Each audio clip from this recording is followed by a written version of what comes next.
Good afternoon and welcome to the news update on Dominion Television Ibadan. I'm Oluwayemi Adelakun. President Bola Tinubu has appointed Bianca Odumegwu-Ojukwu as Minister of Foreign Affairs, elevating her from Minister of State in the same ministry. The appointment follows the resignation of Yusuf Tuga, who is set to pursue a governorship bid ahead of the 2027 elections. Meanwhile, Shala Enikonlaye has been nominated as Minister of State for Foreign Affairs, pending confirmation by the Senate. The federal government has declared Friday, May 1st, 2026, a public holiday to mark this year's International Workers' Day. Minister of Interior Olubunmi Tunji-Ojo announced the holiday in a statement signed by Permanent Secretary Magdalena Jani. The minister commended Nigerian workers for their dedication and contributions to national development, noting that their efforts remain vital to the country's growth and prosperity. The House of Representatives has begun debate on a bill seeking to establish a 50-year national economic plan to guide the country's development from 2026 to 2076.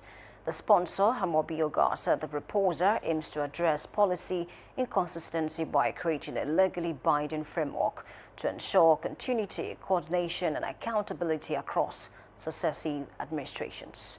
Lawmakers said the long-term plan is designed to promote economic stability, boost investor confidence, and reposition Nigeria for sustainable growth amid concerns about past development plans that failed due to poor implementation.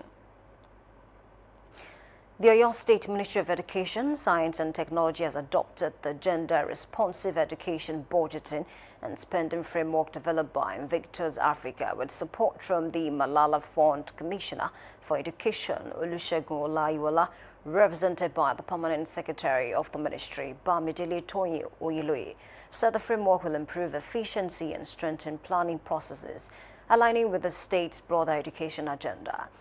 Also speaking, Executive Director of Invictus Africa, Buki Shenibare, noted that the initiative is designed to address barriers to enrollment, retention, and completion for both boys and girls, while stakeholders called for stronger parental involvement in education. Amid growing concerns over preventable diseases, health stakeholders are using World Immunization Week to highlight the vital role of vaccines in saving lives. The campaign also serves as a reminder of the need for increased awareness and access to routine immunization. Our correspondent, Damilola Daudu, reports. As the world marks World Immunization Week, this year's theme, For Every Generation, Vaccines Work, highlights how vaccines continue to protect people of all ages, from infant to elderly, while strengthening public health system. Experts say vaccines are one of the most effective ways to prevent infectious diseases, reduce death, and improve overall quality of life. However, they warn that misinformation and vaccine hesitancy remain major challenges, especially in communities where access to accurate health information is limited. Speaking on the importance of immunization, an immunization officer in Oyo State, Mr. Adediran Adedamola, said vaccine not only protect individuals but also help build immunity, reducing the risks of disease outbreak. Immunization is very important as a result of preventing childhood killer diseases. We discovered that right from the inception of immunization, about millions, over 150 million people have been protected. He also added that consistent vaccination efforts have helped reduce diseases that were once commonly and deadly. He also urged parents and caregivers to ensure children receive their routine immunization on time, stressing that these help prevent avoidable illness and complications. He advised that the public to seek information from qualified health professionals instead of relying on unverified sources. Vaccines works. Number two, that is very effective, is very safe. Now, what again are we saying? We are saying that for me, if I take vaccination for my child will be void of some diseases.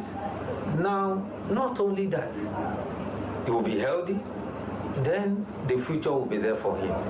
As the World Immunization Week continues, stakeholders are calling for stronger collaboration between government agencies, healthcare workers and community leaders to improve vaccine coverage and build public trust. Damilola Daudu, reporting for Dominion News. On the foreign scene, search and rescue operations are ongoing in western Uganda after a boat capsized on the Nguzi River with at least 20 people feared dead. Authorities said more than 30 passengers were on board when the vessel sank, while 8 survivors have been rescued and are receiving medical treatment. Marine police have launched an investigation into overloading, night travel and the condition of the boat identified as possible causes. The United Kingdom government has said it will fast-track new legislation to tackle state-sponsored threat carried out through proxies following recent attacks on Jewish communities. Security Minister Dan Jarvis said the proposed law will allow authorities to prosecute individuals acting on behalf of foreign bad groups under the National Security Framework. The move comes after a stabbing incident in North London and a series of attacks targeting Jewish sites. The government has also announced additional funding to strengthen security for affected communities. China said it will ban the sale of drones in Beijing and require permits for all flights under new regulations. Authorities said drones and key components cannot be sold, rented or brought into the city, while all owners must register their devices with the police and obtain approval before flying. The move is part of tighter safety measures, even as drones remain central to China's growing low-altitude economy. Talking sports, UEFA has explained why Arsenal was denied a late penalty in their Champions League clash against Atletico Madrid. The incident involved Eberechi Eze, who went down in the box, but after a VAR review, referee Danny McKelly overturned the initial decision. UEFA said the defender did not commit a foul, a ruling that drew criticism from Arsenal manager Mikel Arteta.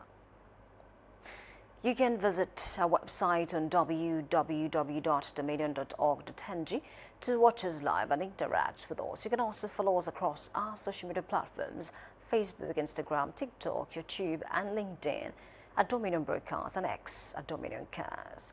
And the Hence News update on Dominion Television. I'm Oluwayemi Adelakun saying thank you for watching and good afternoon.